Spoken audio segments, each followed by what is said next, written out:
Video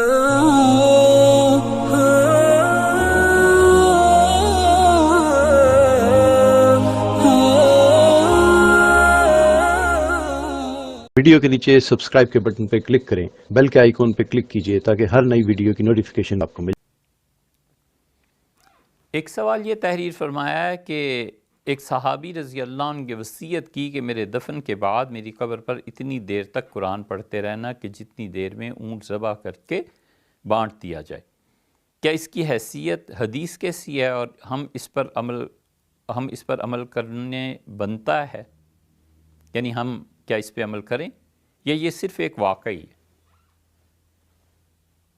اس میں پہلی بات تو یہ ہے کہ یہ حدیث آپ کو معلوم ہے کہ عبداللہ ابن عمر رضی اللہ عنہ کی روایت ہے۔ عبداللہ ابن عمر رضی اللہ عنہ نے یہ وصیت کی تھی۔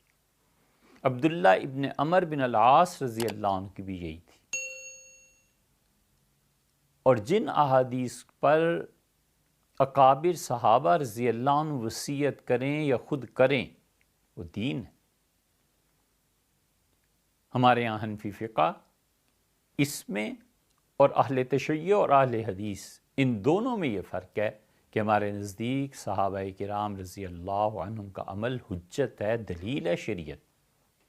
یہ نہیں ہو سکتا کہ عبداللہ ابن عمر رضی اللہ عنہ اور عبداللہ بن عمر بن العاص رضی اللہ عنہ وغیرہ ایسے ہی لوگوں کو کہتے رہیں اور اس کی بیک پہ رسول اللہ صلی اللہ علیہ وسلم کی صحیح کوئی چیز نہ ہو۔ خاص طور پہ اصول فقہ کی کتاب ہے ایک مسلم الثبوت، اس کی شرح علامہ عبدالعلی مدراسی رحمۃ اللہ علیہ نے کی ہے فواتح الرحموت، اس کو آپ پڑھیے۔ انہوں نے بڑے صاف لفظوں میں لکھا ہے کہ حضور اقدس صلی اللہ علیہ وسلم کے بعد صحابہ کرام رضی اللہ عنہم، ان کے اعمال، ان کے اقوال، ان کے فتاویٰ یہ سب دلیل ہے۔ اور ان میں بھی پھر جو ابو بکر رضی اللہ عنہ نے فرمایا، سیدنا عمر ہیں، انس ابن مالک ہیں، یہ بڑے بڑے اکابر صحابہ کرام رضی اللہ عنہ میں عبادلہ اربع چار عبداللہ ابن مسعود، عبداللہ ابن عمر، عبداللہ بن عمر بن العاص اور عبداللہ ابن زبیر، یہ چاروں عبداللہ جو ہیں رضی اللہ عنہم، ان کی باتیں دلیل ہیں، سند ہیں، اس لیے کہ انہوں نے ساری زندگی نبی کریم صلی اللہ علیہ وسلم کے ساتھ گزاری ہے۔ عبداللہ ابن زبیر رضی اللہ عنہ کو کم موقع ملا، اس لیے بات کا خیال ہے کہ ان کی جگہ عبداللہ ابن عباس رضی اللہ عنہ چار میں آتے ہیں۔ بہرحال کوئی بھی چاروں یہ عبداللہ ہوں، اور ابن مسعود رضی اللہ عنہ کو کہنے ہی کیا، عبداللہ ابن مسعود رضی اللہ عنہ کا اور رسول اللہ صلی اللہ علیہ وسلم کا ایسا گہرا تعلق تھا کہ نبی کریم صلی اللہ علیہ وسلم نے فرمایا، عبداللہ آپ جب بھی میرے گھر تشریف لائیں تو عبداللہ بس ذرا دیکھ لیا کرو، اگر میں کسی خاص کام میں مصروف نہیں ہوں تو اجازت لینے کی بھی ضرورت نہیں ہے، سیدھے اندر آ جایا کرو۔ جسے آپ کہتے ہیں نا کہ فلاں آدمی کو ڈائریکٹ بیڈ روم تک جانے کی اجازت تھی، رسائی تھی، یہ صحابہ کرام رضی اللہ عنہم وہ ہیں۔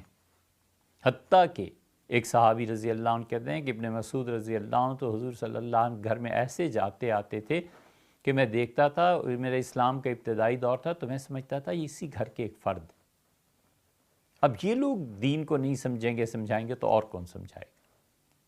اس لیے یہ صحابی رضی اللہ عنہ جو کہا نا کہ میرے بعد اس طرح کرنا ہے، اور پھر صحابہ کرام رضی اللہ عنہم نے کیا ہے، یہ بالکل صحیح چیز ہے۔ حنفی فقہا نے اسی کے مطابق فتویٰ دیا ہے، اور فتاوی عالمگیری میں لکھا ہے کہ میت کی تدفین کے بعد اور اس کے سر اور پائنتی اور سرہانہ، سر اور پاؤں کی طرف سورہ بقرہ کا پہلا اور آخری رکوع پڑھنے کے بعد بیٹھ جانا چاہیے، اور اتنی دیر بیٹھے رہنا چاہیے جتنی دیر میں ایک اونٹ ذبح ہو کے اس کا گوشت تقسیم ہو، مطلب یہ کہ گھنٹہ ڈیڑھ گھنٹہ، اتنی دیر بیٹھ کے اللہ کا ذکر اور تلاوت کرنی چاہیے۔ اس کے پیچھے بھی ایک اور مسئلہ ہے، اور مسئلہ یہ ہے کہ کیا وہ جو بیٹھ کر قرآن کریم پڑھیں گے اس کا ثواب انہیں پہنچے گا یا نہیں۔ اصل اس کی جڑ یہاں سے شروع ہوتی ہے۔ حنبلی اور حنفی یہ دونوں فقہا اس بات کے قائل ہیں۔ نتیجہ اس کے یہ نکلا کہ امام احمد بن حنبل رحمۃ اللہ جب انتقال ہوا ہے تو کئی ہفتے تک لوگ آ کے بیٹھتے رہے ان کی قبر پہ۔ حافظ ابن حجر اسقلانی رحمۃ اللہ علیہ کے انتقال ہوا ہے تو بھی لوگوں نے یہی کیا۔ ہر کوئی اپنی اپنی فقہ پہ عمل کرنے کے لیے آزاد تھا۔ ایک جماعت اٹھتی تھی، دوسری بیٹھتی تھی، دوسرے اٹھتے تھے، تیسرے بیٹھتے تھے، ٹھٹ کے ٹھٹ ان لوگوں کی قبروں پہ لگے ہوئے تھے، اور لوگ دن رات آتے تھے، تلاوت کرتے تھے، اس لیے کہ علماء کی عزت، احترام، اور اتنی بڑی شخصیات جنہوں نے کچھ کام کر کے دکھایا کہ وہ عزت اور احترام کے مستحق ہیں، امت نے بڑا اچھا رسپانس انہیں دیا رحمہ اللہ۔